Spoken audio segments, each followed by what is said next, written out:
2026 সালের জানুয়ারির বর্তমান পরিস্থিতি অনুযায়ী সংযুক্ত আরব আমিরাতে, বিশেষ করে দুবাই, বাংলাদেশিদের ভিসা পাওয়ার বিষয়টি বেশ চ্যালেঞ্জিং, কিন্তু একেবারেই অসম্ভব নয়। সরাসরি সাধারণ লেবার ভিসা বা ট্যুরিস্ট ভিসা অনেক ক্ষেত্রে সাময়িকভাবে বন্ধ বা অত্যন্ত কঠোর বাছাই প্রক্রিয়ার মধ্য দিয়ে যাচ্ছে। তবে আপনি যদি বর্তমানে দুবাই আসতে চান, তবে নিচের পদ্ধতিগুলো অনুসরণ করতে পারেন। দক্ষ কর্মী হাই প্রফেশনাল হিসাবে আসা। বর্তমানে Dubai Sarkar doctor, engineer, IT specialist বা বড় কোনো কোম্পানির উচ্চপদস্থ কর্মকর্তাদের ক্ষেত্রে ভিসা দিচ্ছে। আপনার যদি ভালো শিক্ষাগত যোগ্যতা এবং দুবাইয়ের কোনো নামী কোম্পানির অ্যাপয়েন্টমেন্ট লেটার থাকে, তবে আপনার ভিসা হওয়ার সম্ভাবনা অনেক বেশি।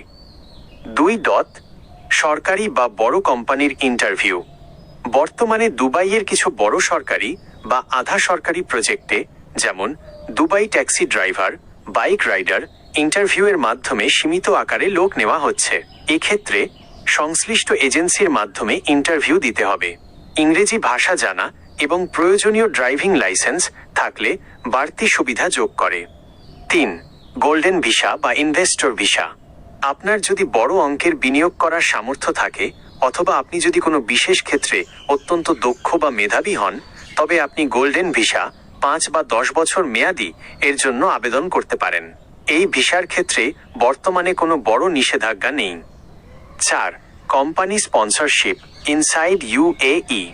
যারা অলরেডি দুবাইয়ে আছেন বা যাদের আগের রেসিডেন্স ভিসা ছিল, তাদের জন্য ভিসা পরিবর্তন বা নতুন কোম্পানিতে জয়েন করা কিছুটা সহজ। তবে নতুন করে বাংলাদেশ থেকে আসার ক্ষেত্রে ভিসা রিজেকশন রেট অনেক বেশি।